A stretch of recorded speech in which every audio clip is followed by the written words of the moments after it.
अस्सलामुअलैकुम वरहमतुल्लाहि वबरकातुहू।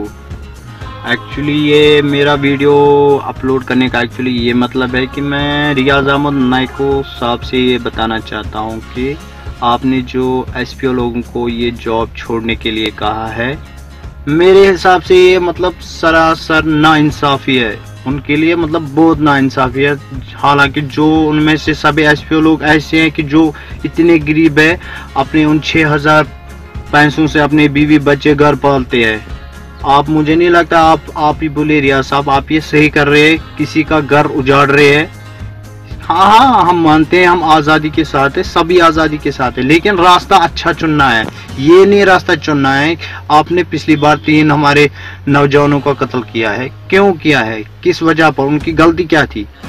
बेवजह उनको मारना आपको अल्लाह भी माफ नहीं करेगा। ये आपको मैं बोलता हूँ, कुरान बोलता है कि कोई मुसलमान दूसरे मुसलमान को बेवजह नहीं मार सकता है। अगर खता भी हो तब भी मुसलमान दूसरे मुसलमान को नहीं मार सकता है, क्योंकि ये भाई भाई है। आप तो माशाल्लाह पढ़े लिखे हो, स्कॉलर हो, इस्लामिक बहुत नॉलेज है आप लोगों को, सभी के बारे में आप लोग जानते हो, फिर भी ऐसा करते हो। मेरे हिसाब से ये ठीक नहीं है। मैं ये नहीं डरता हूँ, मैं अल्लाह के सिवा किसी से नहीं डरता हूँ, ना मैं आपसे रियाज साहब से डरता हूँ, किसी से नहीं डरता हूँ मैं।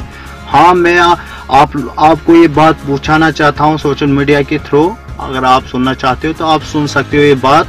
ये मेरी आपकी राय है कि ऐसा प्लीज़ मत करो। आप इतने घर उजड़ गए हैं, ऐसा मत करो। हम सभी, मुझे पता है आप लोग निकले हैं, अल्लाह के रास्ते निकले हमारे लिए, बिल्कुल हम ये मानते हैं, लेकिन इसका फिर भी ये मतलब नहीं है कि हम हमारे भाइयों को फिर बेवजह मारे। क्यों वो लोग जॉब छोड़ेंगे, क्यों छोड़ेंगे वो लोग जॉब?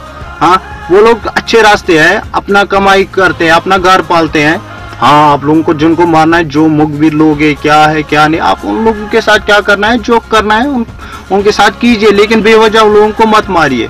ऐसे कितने घर उजड़ गए हैं।